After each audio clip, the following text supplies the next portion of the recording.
नमस्कार. श्री स्वामी समर्थ. मी गायत्री आपल्या सर्वांचे स्वागत करते भक्ती आणि भोजन या चॅनलवरती. आशा करते की आपण सर्वजण स्वस्थ आहात आणि मस्त आहात.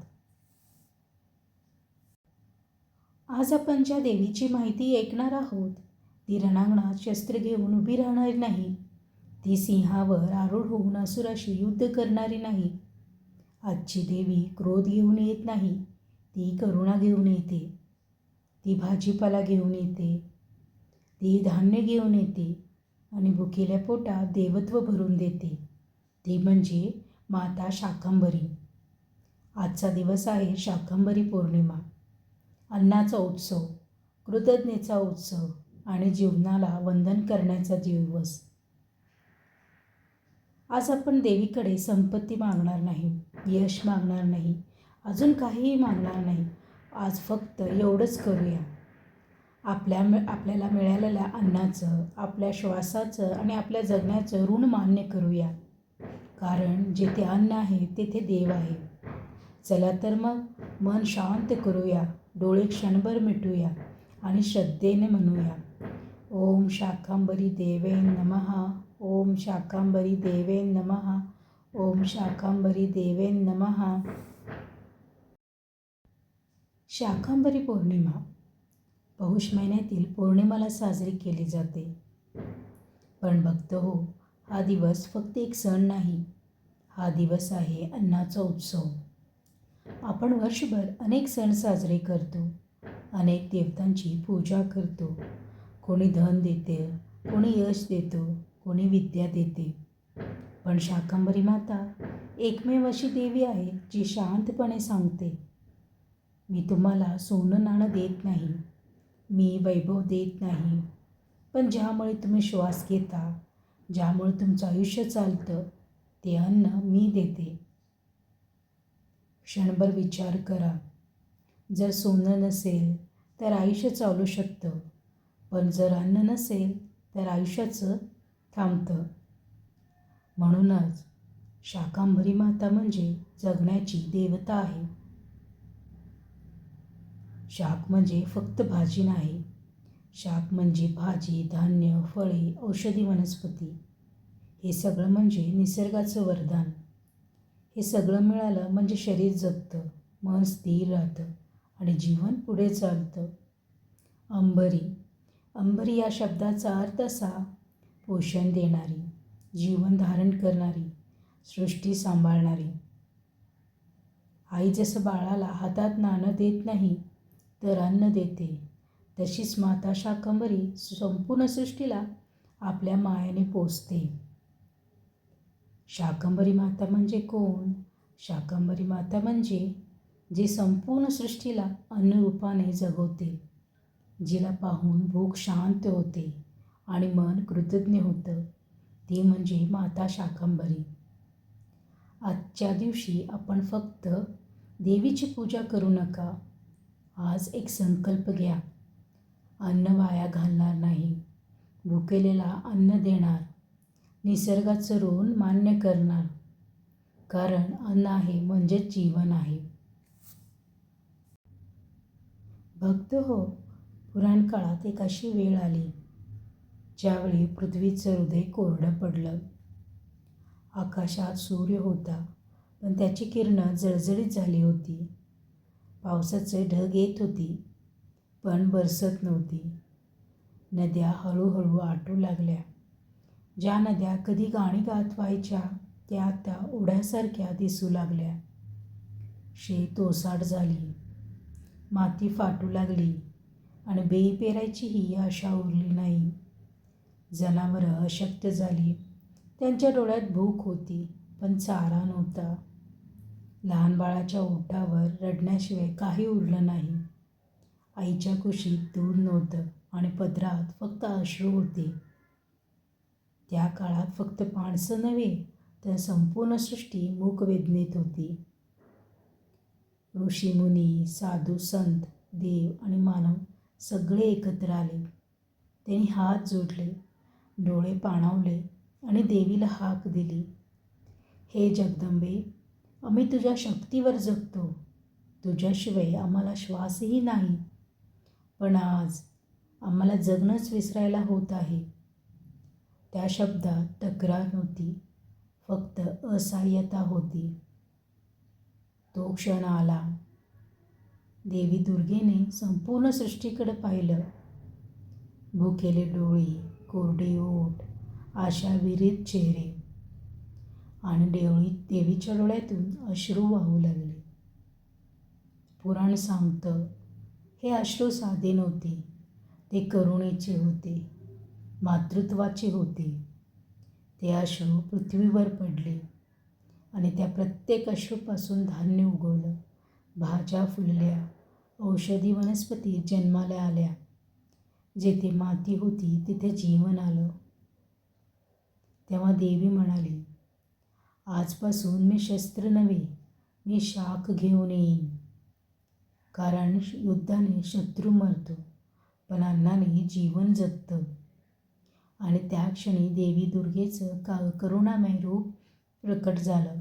ते म्हणजे शाकंभरी माता. हातात धान्य, हसऱ्या नजरेत माया आणि संपूर्ण सृष्टीसाठी आईचं हृदय. शाकंभरी माता आपल्याला शिकवते, तलवार श्रेष्ठ नाही, अन्न श्रेष्ठ आहे. विजय महत्त्वाचा नाही, जीवन महत्त्वाचं आहे. भक्त हो, आता क्षणभर बाहेरचं सगळं विसरा. डोळे हळूच बंद करा.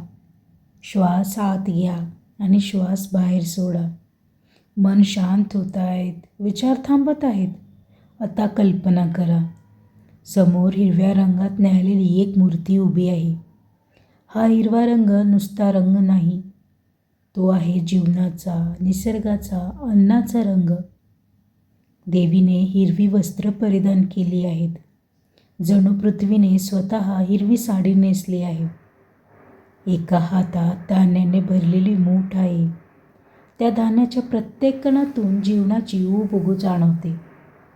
दुसऱ्या हातात हिरव्या भाज्या आहेत. त्या भाज्यात औषधं आहे, त्या भाज्यात आरोग्य आहे. बाजूला फळाने भरलेली परडी आहे. त्या परडीत केवळ फळ नाहीत, त्या परडीत आईची माया आहे. देवीच्या चेहऱ्यावर अद्भुत करुणा आहे. ती करुणा शब्दात सांगता येणार नाही, ती फक्त अनुभवता येते. तिची नजर संपूर्ण सृष्टीवर फिरते. ती कुणाला विचारत नाही, तू कोण आहेस, तुझा धर्म काय, तुझी जात कोणती. ती फक्त एकच प्रश्न विचारते, तू भुकेला आहेस का? ही देवी राजा आणि गरीब यात फरक करत नाही, महान आणि सामान्य यात भेद करत नाही. जिथे भूक आहे तिथं ती आई आहे. आता स्वतःला विसरा. मी किती वेळा अन्न वाया घातलं, मी किती वेळा भुकेल्यांसाठी पाठ फिरवली. आतापर्यंत आपण देवीचं रूप पाहिलं, तिची करुणा अनुभवली. आता आपण समजून घेऊया, शाकंभरी नवरात्र आणि पौर्णिमा आपल्याला नेमकं काय शिकवतात. हे नवरात्र 9 दिवस फक्त उपवास करण्यासाठी नाही, हे नवरात्र आहे अहंकाराचा उपवास करण्यासाठी.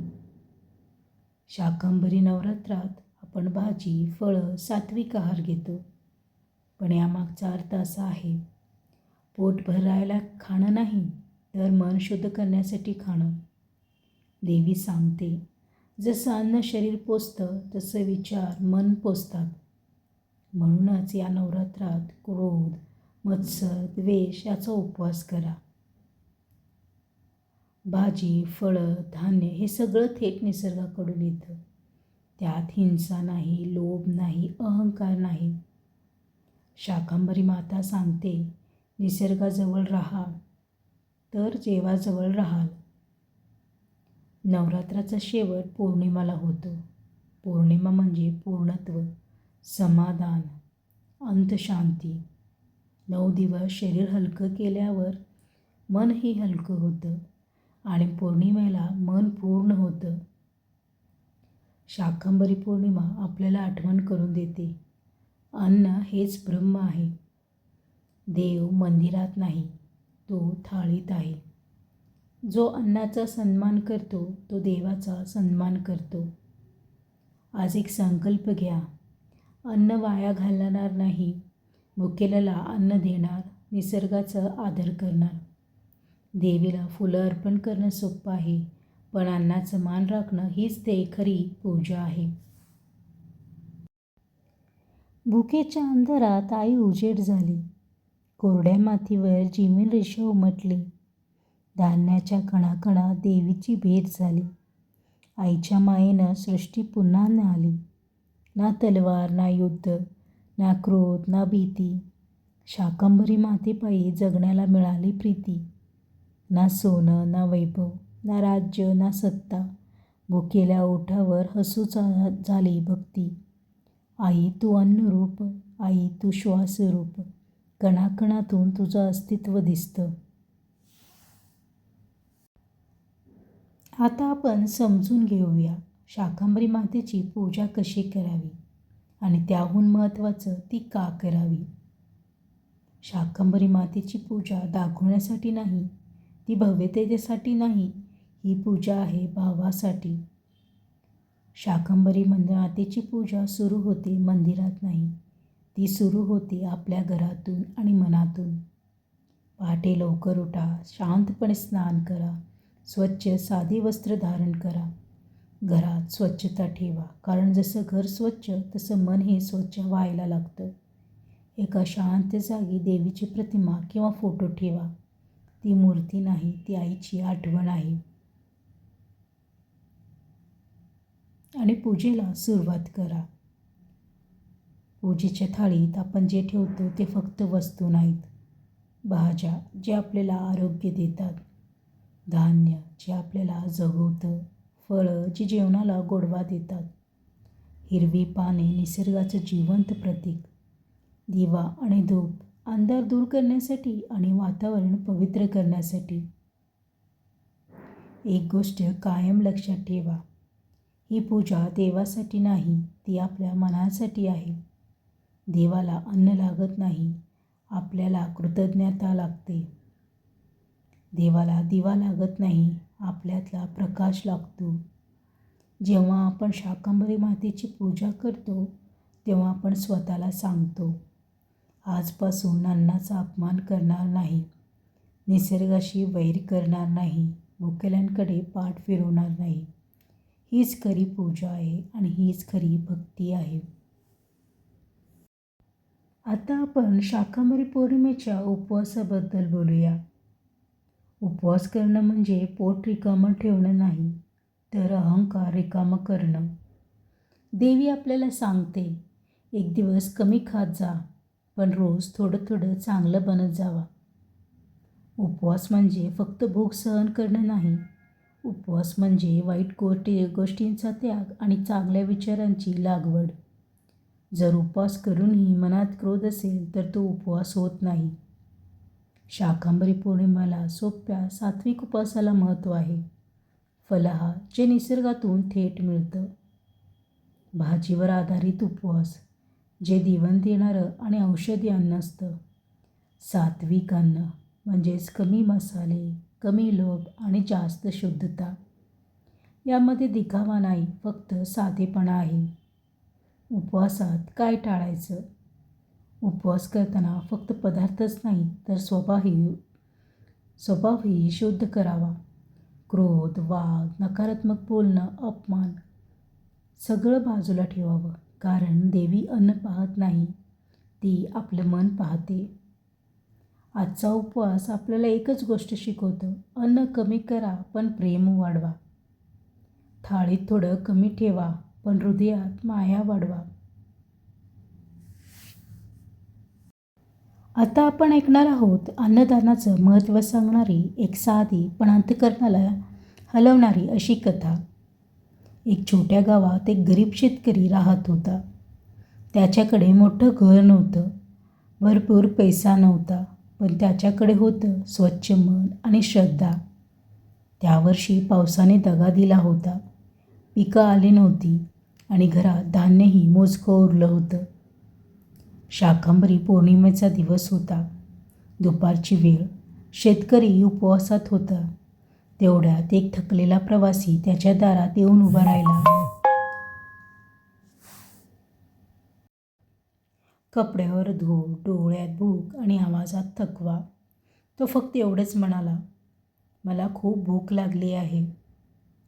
शेतकऱ्याच्या घरात फक्त एकच भाकरी होती. ती त्याच्या उपवासासाठी होती. ती त्याच्या पोटासाठी नव्हे तर त्याच्या आशेसाठी होती. तो क्षणभर थांबला. त्याच्या मनात विचार आला, आज मी उपवासात आहे, पण हा माणूस उपाशी आहे. आणि त्या क्षणी त्याने भाकरी त्या प्रवाशाच्या हातात दिली. घराच्या कोपऱ्यात त्याची आई उभी होती. तिच्या डोळ्यात पाणी होतं, पण तिनं काहीही बोललं नाही, कारण ती ओळखत होती ही भाकरी देवासाठी दिली जातीये. त्या रात्री शेतकऱ्याला स्वप्न पडलं. हिरव्या वस्त्रात एक तेजस्वी देवी उभी होती, हातात धान्य आणि चेहऱ्यावर माया. ती म्हणाली, ज्याने अन्न दिलं त्याने मला दिलं. ज्याने भुकेल्याला पोटभर दिलं त्यानं माझी खरी पूजा केली. दुसऱ्या दिवशी सकाळी आकाश ढगानं भरलं. पहिल्या थेंबाने मातीला स्पर्श केलं आणि पाऊस कोसळायला सुरुवात झाली. शेत हिरवंगार झालं आणि शेतकऱ्याचं जीवन बदललं. या कथेचा अर्थ साधा आहे.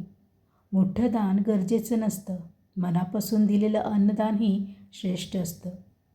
शाकंभरी माता आजही सांगते, अन्न दे, आशीर्वाद आपोआप मिळेल. आज आपण कुणाला तरी एक वेळचं अन्न दिलं तर आपण देवीला हजारो फुलं अर्पण केल्यासारखं आहे.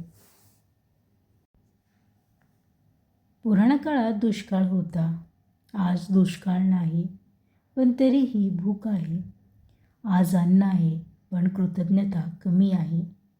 आज आपण लग्नात, कार्यक्रमात, हॉटेलमध्ये, घरी अन्न वाया घालवतो. ज्या अन्नासाठी कोणी रडतो ते अन्न आपण टाकून देतो. शाकंभरी माता आजही विचारते, तू अन्नाचा मान ठेवतोस का? आज आपण माणूस निसर्गापासून दूर गेलो आहोत. झाडं कमी झाली आहेत, जमीन थकली आहे, पाणी कमी झालं. देवी आपल्याला सांगते, निसर्गाला जप, तोच तुला जगवतो. आजचा उपवास म्हणजे फक्त पोट रिकामं ठेवणं नाही. आजचा उपवास म्हणजे अन्न न वाया घालवणं, गरजेपेक्षा जास्त न घेणं, भुकेल्यांकडे दुर्लक्ष न करणं.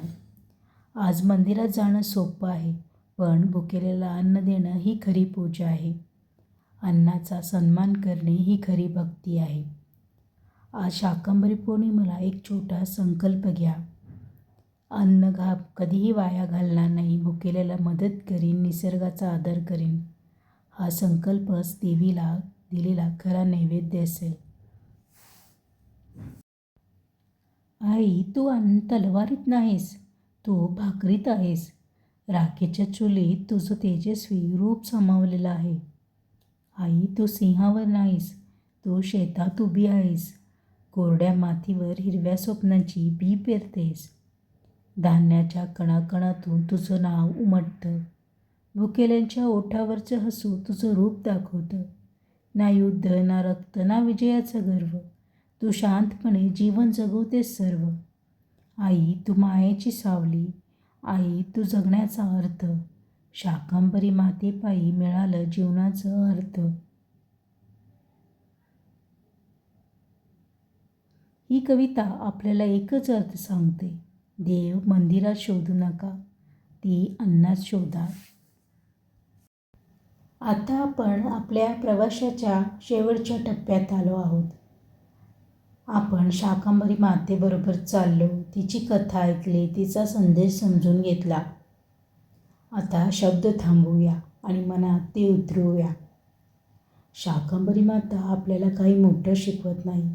ती फक्त एवढंच सांगते, तू जिवंत आहेस कारण अन्न आहे. देवाला फुलं, धूप लागत नाही, देवाला आपली जाणीव लागते. म्हणूनच आज देवाकडे हात पसरवण्याआधी आपण डोळे उघडून बघूया. ताटातल्या प्रत्येक कणात ईश्वर आहे हे ओळखूया आणि भुकेल्या नजरेत शाकंभरी मातेचं रूप आहे हे पाहूयात. कारण जेथे अन्नाची कदर आहे तेथे अभाव टिकत नाही. जेथे कृतज्ञता आहे तिथे देव दूर जात नाही. हे शाकंभरी मातेचं वरदान, हेच या पौर्णिमेचं सत्य. आणि हेच आपल्या जगण्याचं सुंदर असं उत्तर आहे. ही माहिती आवडली असल्यास भक्ती आणि भोजन या चॅनलला शेअर करायला, कमेंट करायला, लाईक करायला आणि सबस्क्राईब करायला विसरू नका. माहिती देताना काही चुकलं असल्यास मी सर्वांची माफी मागते. मी गायत्री आता तुम्हा सर्वांचा निरोप घेते. पुन्हा भेटूयात. तोपर्यंत नमस्कार. श्री स्वामी समर्थ.